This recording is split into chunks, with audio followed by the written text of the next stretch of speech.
Hey, Harry, did this feel like 8-17? Did it feel like 8-80? Did it feel like the other ones that have been milestone wins? Or, I mean, it seemed like there were some moments where the guys were a little tight. Did it have that feel of a big night? Oh, I don't know. They're all big nights to me like that. I thought we were awfully tight the first half. I couldn't get really on track. Just didn't get rolling. But it was a good night, good feeling, big win. And I thought the last half at least we played a lot better. And getting used to these things, so it's not what it was 10 years ago. But it was a very good win, good night. Everybody played. Most everybody scored, so it was good. What were you like emotionally after it was over? I mean, did it feel like the mountain lifted off your shoulders like some of the other ones, or? No, I don't think so. I think we thought we were going to win the game. We did. We should play a little better than we did, but they competed very hard. And applaud them, and just glad to get it in the book and move on. Looking forward to tomorrow night now. Was there a play that sparked them in the second half? You think? Was there a moment that stood out where you said, "Okay, now it's done"? I don't really know, to tell you the truth. We had some good plays last half. The dunks started going in later on. That sparked the crowd and us. It helped a lot in the end, but we just played better last half, I think. I have a question more players. Eric, were you guys trying too hard early on? Any of you guys, you trying too hard for coach first half? I think we were just a little timid out there at first, and we were just trying to get into the flow of the game. And I think after we got the first half out of the way, we came back out in the second half and played pretty strong and got a good lead. And I think we settled down and started playing our style of basketball, and we just pulled away. Hey, Kenny, what was Coach like in the locker room halftime? Because, like I say, the first half was a little choppy, to say the least. I mean, he wasn't happy to say the least, but I think we got the point. He got the point across. I mean, to get out there and go ahead and play hard. And I mean, we just had to play our kind of basketball, and we'd win the game. But the first half was definitely not how we play usually. But we definitely stepped it up the second half, though. Sean, do you think the first half was just stuff that happens in basketball, or was there any tightness on your part to get this for Coach? I mean, of course, it's a solid crowd. That shouldn't be a factor. But I mean, everybody knows it's an important night, and I mean, we came out and maybe some of us expected to just walk all over the guys, but they definitely competed hard. They're amped up because how many solid crowds do they get? So they definitely competed well for the team they have, and I mean, the second half, after we got a better feel for things and knew what we could do and couldn't do and got away with, I think we played a lot better. Then we relaxed a little bit and played better. Harry, how do you describe win number 1,000? Oh, gosh, I don't know. I'm glad it's happened. It's big for our program. It's big for the university. We like the coverage. And, not to play things down, but it's another game for me. We've been through a lot of these milestones, and I think you put too much emphasis on it. I'm glad it happened, and I'm glad we got it, but seriously, I'm concerned about tomorrow night's game. I really am, What other milestones are out there? I mean, do you point at any of these things? Did you ever think about 1,000 before you got close? I never really did. Just, I guess maybe at 500, started kind of counting things a little bit more, and then 7 and 8, and when it got to be 800, and then the 817 was the time that I guess it turned a little bit, and the 880 thing came up, and that was big, that was huge, and since that time, that's all that's left is it's 1,000. We just moved up there, but truly, I'm so proud of these guys and the guys out there over the years that have done this. It's not something happened in this last couple of years. It started in '66 and it's been going ever since then. We have great people in our program. That's what it's all about. It really is. I can't say nothing about what they have done and these guys are still doing.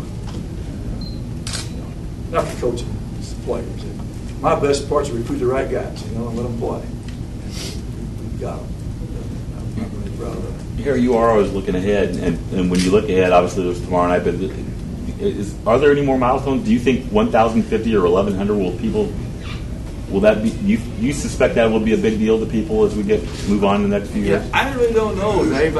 I think that 880 was big because it beat Dean's record, and then the 1,000 is probably a big number out there. I don't know what you guys think about it. I mean, I'm just going to win games and hope it's going to keep going for 1,100 or 1,200 or I don't know. I'm not counting. I'm just playing. Now, do you expect a phone call from Pat Summit? Dean called you last time. Maybe Pat will call you. Hey, welcome to the 1,000 Win Club. I don't know. I don't know if I want to talk. Welcome all phone calls. You like them all positive. Hey, just curious, do any of you guys just have something on your mind? I mean, it's hard to know what to ask y'all. I mean, is there anything that any of y'all just have on your mind about the night or Coach Statham or anything? I mean, I just feel very lucky to be a part of the whole thing. I mean, like you said, it's not just us. A bunch of teams have been before us to help get us here. It's not just our team by any means. So I just feel lucky to be the team that happens to celebrate tonight and be part of the ceremony. It's just a privilege. Harry, do you remember your very first game in 1966? Oh, just vividly. Oh, I do. We won the game by about 8 points, and I was a little nervous to start the game, but we played pretty well and won the game. Oh, this is going to be great, you know. Lost about 7 straight. Back and got it turned around and ended up with a 13-10 year, and it was a very good year, learning year, and we had young players in the program that did it the right way, did it my way. They played as a team and played hard, you know, coachable, and that's how it started. And next year was 20 wins, and it's been off and going. So I'm not just, you know, blowing the wind here. I mean, it's the guys. We have solid, great people. I mean that. That's the guy that already recruited, and that's why we're winning. I'm disappointed we don't play well. I know that, but you know, we're gonna be all right. Harry, do you think your longevity has anything to do with what we've talked about tonight? Just never looking too far ahead and maybe just focusing on that next game. Is that perhaps one of the secrets to longevity? I think a lot of things go into longevity. That, but again, the right players. I'm not going to recruit players I don't like. You know, to win a game with some guy that's a stud, I'm not doing that. We're going to get guys I want to coach and be on our program and represent us well. And so it's fun to go to work. So I don't want to quit. I got good guys here to work with. So that's part of it. I think you've got to stay in good shape. It's a tough job. It's a very tough job. A lot of stress. And if you don't do that, you burn out. So being happy, good people, taking care of your health, you know, being positive. Those are things that keep you in the game. What do you think? And winning some games. You lose them, it's not so much fun. Not so much support. So you gotta be a winner. What did you think of the support tonight from the crowd? And wonderful. The first half, they were just waiting for a spark, and they were waiting to get into it, and they finally did in the second half, and we got started to pull away. We have great fans. We do have, and boosters and supporters. And I'm not just saying this is a great place to work. Our president is wonderful, is supportive, made the university grow. Our sports program has grown. We have a good faculty and staff. Our coaching staff is veteran. We don't turn over. Our teams all win. I mean, there's no in-house fighting. We're together. That's fun to work like that. I think you said after 880 you were going to celebrate by taking Rose out to a restaurant in Hidden Hay. Is that kind of on the agenda tonight too? I think I'm going to go to somebody's house tonight instead of that. But it'll change it up a little bit this time. Yeah, it won't be very bumptious. It'll be pretty quiet. Do you ever think about being the only coach with 1,000 wins that no other coach has? You know, guys, I really. I mean, when you say it, I think about it, but it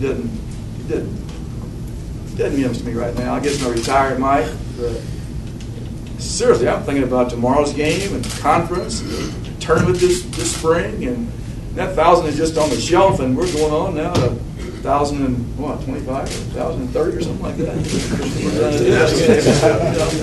This is a game of many, you know, and want it to continue.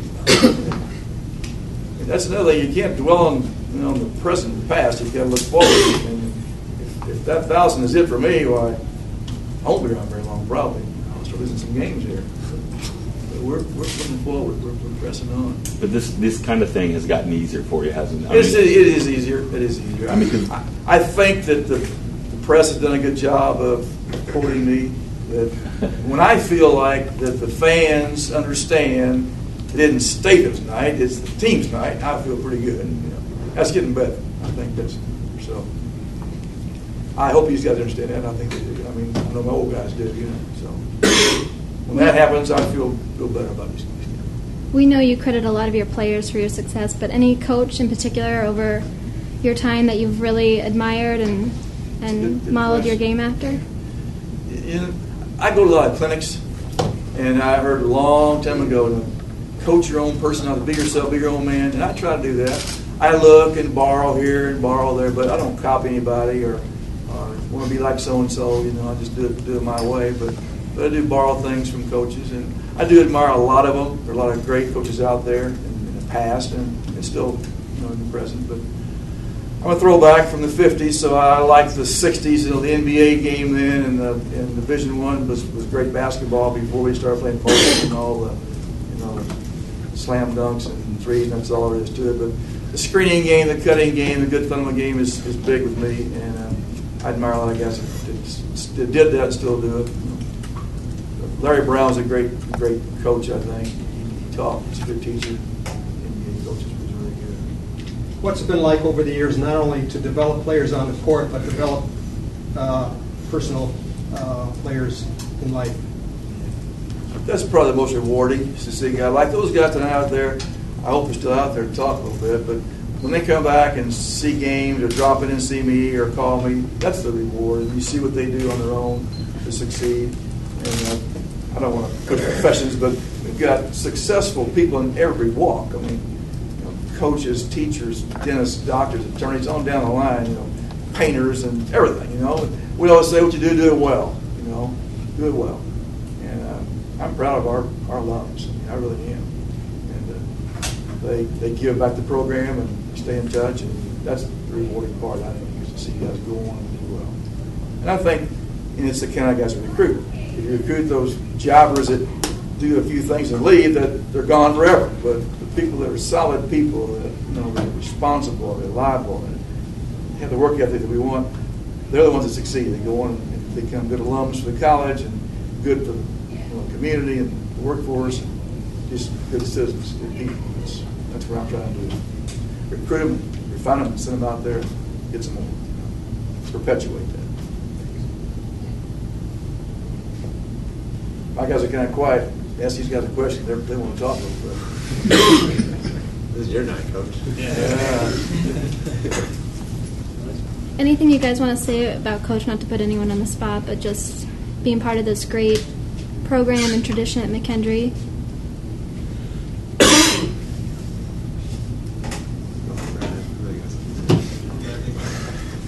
Well, of course, he's a good coach. You all know that.